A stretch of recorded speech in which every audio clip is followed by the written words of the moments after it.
Good morning, Devils fans. We're talking about yet another Stanley Cup winning player, as today's spotlight is on Tyler Toffoli. Born April 24th, 1992, to his parents Rob and Mandy and two older sisters, Megan and Courtney. His dad, Rob, was general manager of the Toronto Junior Canadiens when Tyler played for them when he put up 174 points in 83 games for his U16 season. In the 2008 OHL entry draft, Toffoli was taken 7th overall by the Ottawa 67s, where he finished that season making the first all-rookie team. In 2010, Toffoli was drafted 169th overall by the Tractor Chulabinsk in the KHL entry draft, but Tyler would choose to stay in the OHL. Later that year, he would be taken 47th overall in the NHL entry draft by the LA Kings. However, Toffoli would not make his NHL debut until March 16, 2013, in a win over the San Jose Sharks. 2 days later, in his second game, Toffoli would get his first NHL point on his first NHL goal against Mike Smith of the Phoenix Coyotes. He'd also get his first NHL assist in that very same game. He'd end up putting up 5 points in 10 regular season games to end out that season, where he would go on to make his NHL debut May 8th, 2013, in Game 5 of the Western Conference quarterfinals. However, his first point would come in the next round in Game 2 against the San Jose Sharks, and his first goal the game after that. The following season, Toffoli would continue to split time between the AHL and NHL, but it would end up a mainstay come playoffs, where Toffoli would end up assisting on the double overtime Stanley Cup winning goal against the New York Rangers. In total, Toffoli would put up 290 points in 515 regular season games with the Kings and 21 points in 47 playoff games, ending up with one Stanley Cup ring. He also would be the first player in NHL history to score a hat trick in an outdoor game when the Kings won 3-1 over the Avalanche at the 2020 NHL Stadium Series at Falcon Stadium. 2 days later, on February 17, 2020, Toffoli would be traded to the Canucks for Tim Schaller, Tyler Madden, a 2020 second, and a 2022 conditional pick. It would end up as a pure rental where he put up 10 points in 10 regular season games and 4 points in 7 playoff games, but would not be re-signed by Vancouver. I'm sure he's happy about that. As a free agent, Toffoli would sign 4 years, $17 million contract with the Montreal Canadiens. His first game against the Canucks, he would score a hat trick. So you know I like him already. Toffoli would have a great stint with Montreal, both regular season and playoffs, where he had 70 points in 89 regular season games and 14 points in 22 playoff games, before yet again being traded under new management. On February 14th, 2022, Toffoli was traded to the Calgary Flames for Tyler Pitlick, Emil Henneman, a first round in 2022, and a 5th round pick in 2023. He'd go on to score 23 points in 37 games that season with the Flames and 5 points in 12 playoff games with them. In his second and final season with the Flames, he'd have his most productive season, setting career highs in both goals and assists, with 34 goals, 39 assists for 73 points in 82 games.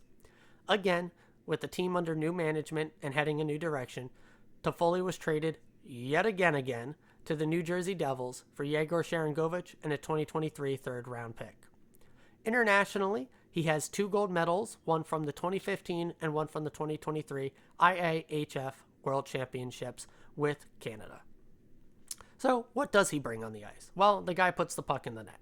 He has a nice arsenal, with his bread and butter being set up for his deadly shot, while also having a wicked one-timer and more than productive shots while off the rush. He's also strong with stuffing in rebounds or deflecting shots in, although less elite in these areas, albeit still very good. He's league average-ish in playmaking and setting up his own line mates. Again, he's the one to put the puck in the net. So he's not a disaster in playmaking by any means. It's not like he has to be the one always scoring on his line. That's just his bread and butter.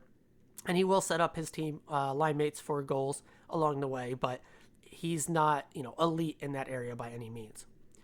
He's also strong in his own zone with puck retrievals, but he's not the one that's going to transition the puck back out through each of the zones himself. So ideally, if he's in the D zone, he's going to help you recover the puck very well, pass it off to a teammate, and let someone else handle the transition, and then bury the puck at the other end in 100 different ways as he is one to do. Off the ice, he seems very willing to do interviews, not just with the team media, but other media as well. Something for us to note. Maybe we can get him on the Devil's Advocates podcast. And I'm very interested to see how he messes in with the guys in the room. While the team is still quite young, we have guys like Palat, Holla, Miller, Dougie, all in his age range. He brings cup pedigree to the room, and from the sounds of it, he's a very vocal guy. He's not scared to come in and say something. Given the fact he's bounced around between different rooms, I'm sure there's no awkwardness for him being yet again the new guy. So, going forward, what can we expect from him? Well, this is the last year of Toffoli's deal, and is of course now in his 30s. So if he were brought back, it's likely short-term, team-friendly, where Tom yet again is looking to sell this team to another vet and convince them to stay here on a discount. But that's looking too far ahead, as obviously we're just concerned about this season. So he was brought in, like I've said multiple times, to put puck in net, and he will be filling in that right shot need in the top six. He's played both left wing and right wing, so he gives even more flexibility to an already versatile top six. Actual line combos are almost endless. Personally, I'm probably throwing Toffoli with Bratt and Jack. Again, Toffoli's a big-time shooter, but he's not a transition guy. You're putting him with two transition guys like Bratt and Jack, and it's probably money. But we also have two other amazing transition guys in Timo and Nico, so maybe he ends up there. Really, my only surefire thing is I very, very, very likely think he will not play with Dawson Mercer. They're just the two right shot guys of the top six. Or even if Holtz is up there, same thing. So they're likely to be spread out amongst the top six, but I just think he works best with Bratt and Jack because Bratt and Jack can wheel and deal all around and set Toffoli up. And he doesn't have to worry about the transition at all, but same thing. He can also work with Nico and Timo in the same way. So we know Ruff. He'll juggle the lines a bit. We'll find out what works best. I don't think he has to be with any one particular guy. He's going to be a stud pretty much no matter what. Even if we have people like Mercer and Holtz, let's say, overperforming, he could even play that third line role with Palat and Holla, and that would be an insane third line. So wherever he ends up, the guy's going to produce. We're just that stacked in this lineup that there's no way he doesn't. He's also starting to get power play time. It's just a question of if he's on the top unit or not. He's more than skilled enough to be on power play one, and that's also a big part of his game. And he brings yet another kind of different look compared to everybody else that we would have on that unit. But just with the wealth of talent we have on this team, someone very good is going to be left off of the top power play unit. So we'll see how it ends up playing out.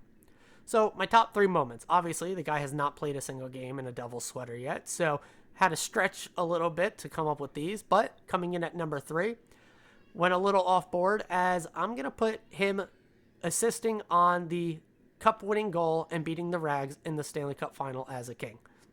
Now, he wasn't a Devil, and the team he played for, although he wasn't on it, did beat us 2 years prior to that. It's still great. I know some Devils fans revel in the fact, and it makes the 2012 loss hurt a little less for the fact that the Kings ended up preventing the Rangers from getting another cup. So, I had to at least throw that here on the list as, again, he hasn't played in a Devils sweater yet, so it wasn't much to draw from here. Number 2, it's going to be the presser he had after being traded. I'm pretty much a stat for anybody that comes to this team. Obviously, it's easier now for them to say than before, but when you say you want to be a Devil and you see how good of a team we have here and you can see winning a cup with us, I mean, that just fills my heart with joy, and you're going to become an instant favorite of mine anytime you pump up this team. So, number 1 then is going to be being traded to the New Jersey Devils. So it wasn't his choice to come here, but he did request a trade out of Calgary. He maybe had some say, depending on how much management, values that player interaction like we've seen Tom do. But he is obviously very happy to be here. This is what made him a Devil, and so it's going to be what makes me love him. And that's going to round it out for today. I can't wait to actually see him play on this team. I always give guys a little bit of slack anytime they are in their first season with a new team. But he's a veteran. He's bounced around a lot, so this should not be a hard transition for him outside of maybe adjusting to the weird system we do play here in New Jersey. So we'll see what that adjustment period really looks like for him. Thankfully, he's going to have a full training camp, full preseason, and really have time to at least build some synergy and find at least his starting line on this team. So, like I said, that's going to do it for today. I will see everyone tomorrow morning. Let's go Devils.